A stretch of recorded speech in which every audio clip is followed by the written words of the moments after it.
Episode 23, Uzbekistan and a change of plans.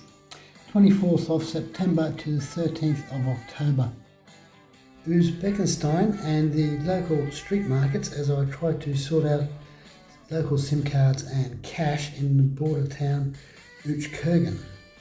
So just inside the Uzbekistan border, I got a room in the Nicole Muslim sanctuary. It was beautiful. The sanitarium is absolutely huge. Is my bike underneath the cameras outside the hotel part reception. The place is massive. Nice ride from Uchkurgan on the Uzbekistan-Kyrgyzstan border to Tashkent, the capital of Uzbekistan. I've got a couple of days here chasing visas and just getting ready for Turkmenistan and Iran. The towns are quite busy and stretch on for quite a while. The countryside is flattening out, getting away from those snow-capped peaks, a lot of loose sand all over the place. The bitumen is still in very good condition. You've got to be very careful going through these villages. It's just mayhem. But the scenery is beautiful and was quite warm. 3 very productive days in Tashkent, the Star Hotel with Rock and Roll Girl outside my window, the capital. So I'm all visaed up for Turkmenistan, Iran and Turkey. Some beautiful public spaces in Tashkent. The owner took me to his friend's restaurant. She's a motorcycle enthusiast, having ridden here from Sweden in her husband's sidecar. Got worried about my front tyre and the Turkmenistan road conditions, so traded the Anarchy Wild in on a Chinese motocore. It should be okay. Tashkent to Samarkand, and I'm still throwing chains. Beautiful hotel, Zarina and Samarkand World Cultural Tourism Place. Street-side barbecues and beautiful restaurants. The main square. Registan Square. Very colourful mosaics.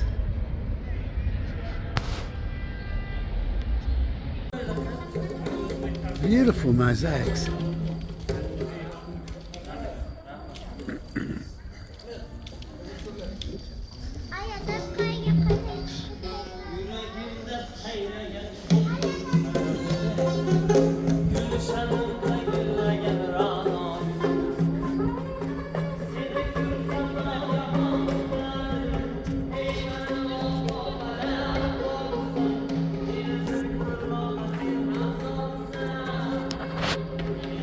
Very important trading post on the silk roads, and they are still trading in 100% silk.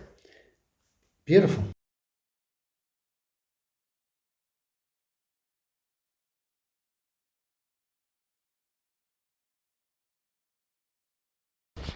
My new friend Fossil brought me to this auto market looking for spare chain after I broke one yesterday.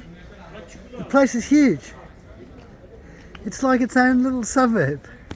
Caught up with Harin and Narin from All Terrain Overlanders.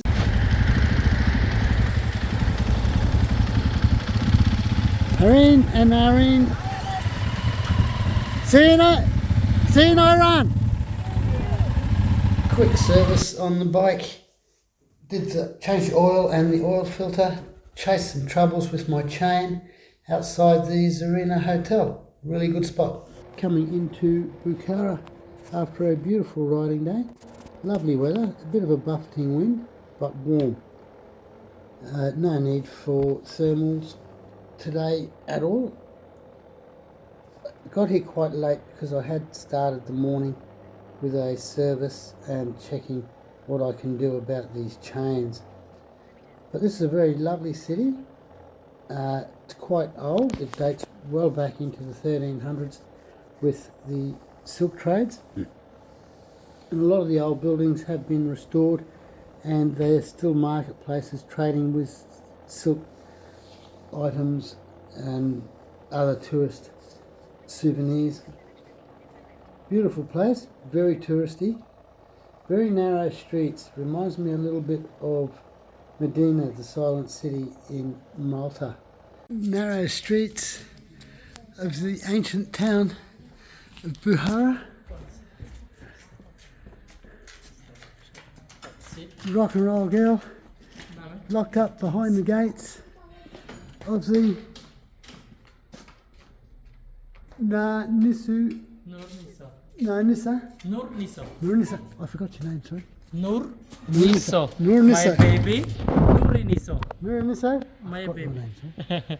Nuri Nuri. Niso. And your name? My name Ilham. Ilham. Ilham. Welcome.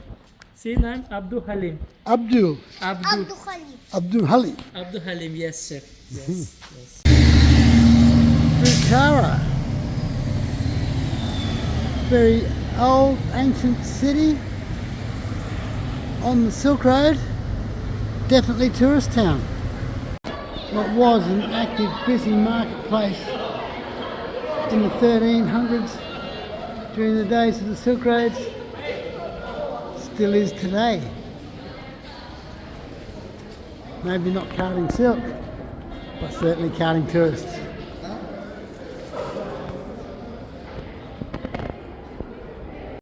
I loved Bukhara. It's possibly one of the most exotic places I have been in for this entire trip. Lots of traditional crafts and beautiful dining areas. Bukhara beside the Turkmenistan border. Uneventful ride from Bukhara to Kahiva. Very open, flat, desert country with little tussocks around. It was a nice ride. The road is in very good condition along here. Quite a long ride to the ancient city of Kahiva. My hotel is inside the city walls here. It's very nice.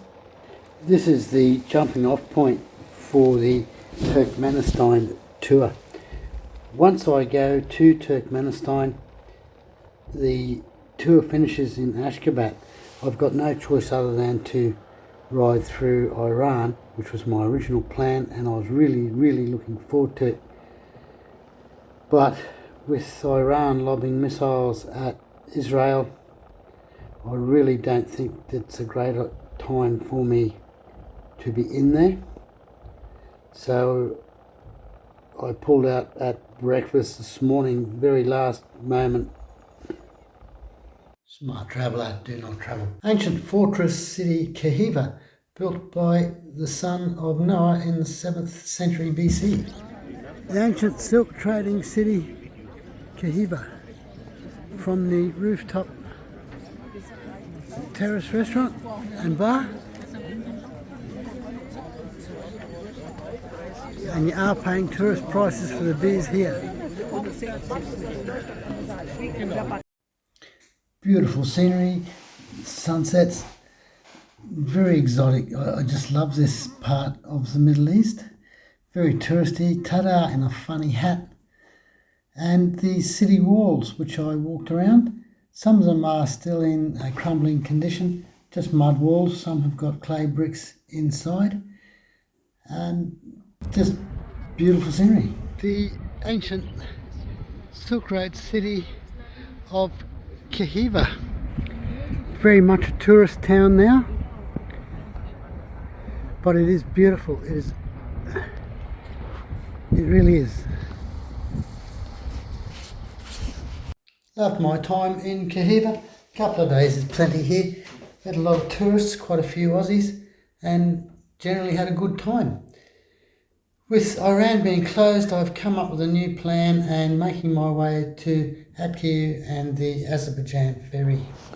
Flat, sandy, uneventful ride on quite good bitumen roads from Kahiva to Kirgiriot and on to Jazlaku.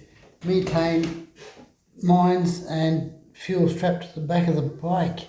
Flat desert scenery, not really much at all to look at here. This is quite a long cut through the desert on this terribly broken up road. There's also no fuel along here. I've got to cover just over 420 kilometres with no fuel. I've got a couple of plastic bottles tied to the back of the bike and one in the bag. I should get 400 kilometres out of my tank easily, but crawling along this broken road in first and second gear, I'm just not expecting the kind of fuel economy I would get on a good highway at 90 kilometres in fifth gear. So I've just broken the drive up into 3 short days because this sort of stuff is quite intense. On a lighter bike and more off-road capable rider, you could probably ride through here at quite a pace, lifting your front wheel over the potholes. I'm just not trying that on my overloaded 650. Rock and roll girl outside the window of my $10 room in the roadhouse. There's methane up there, but benzene, or petrol if you like, you buy in these 5 litre containers which I've had strapped to the back of the bike. It's only 2 o'clock, it's fairly early, and I would make the next town within daylight if everything went to plan. It's hot, the road is very intense, very smashed up. I don't think I've come to the bad bit yet, and there's just nothing out here. Absolutely nothing. Under a wandering star in the Jasliku Roadhouse, in the middle of absolutely nowhere, just flat desert. A little bit more of the broken pothole asphalt road, making my way across to Ataku. I did manage to get up onto the new concrete road. This is going to be a beautiful section of road, and I can understand why they're not bothering to maintain the bitumen when this is not far away. It finishes at a work camp concrete silo and a small town of Karak Alpakia. According to Google Maps, it's about an hour and a half, a bit over an hour and a half to Benayou. So another 7 hours to Ataku. Bumped into a Korean rider I met earlier, nearly at the border. More of the broken pothole road to weave your way in and out of as I started the day.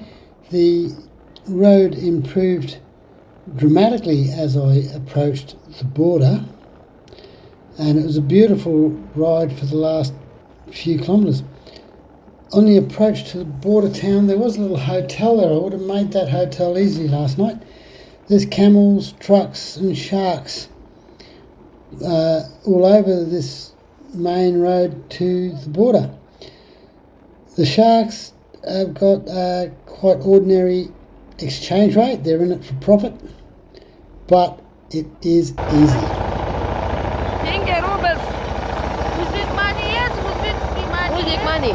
Uzbek money. Have you got Pakistan money? Kazakh money. Kazakh money?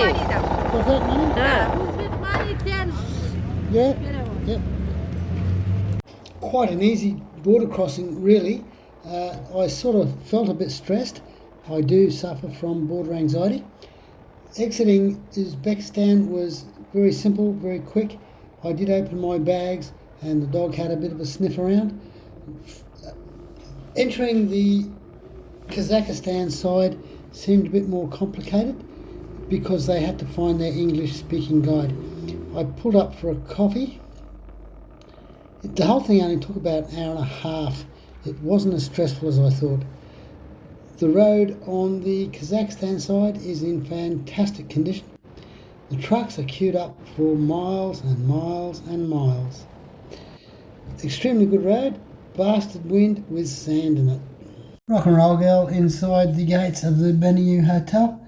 5 litres of fuel left over. Busy little market area in Benayou. There's a bit of a bazaar at the back here. There's a main street up there with restaurants, mini marts and banks. It's quite a busy town, not far from the Uzbek border. And now into Uzbekistan, 6 hours to Atiku.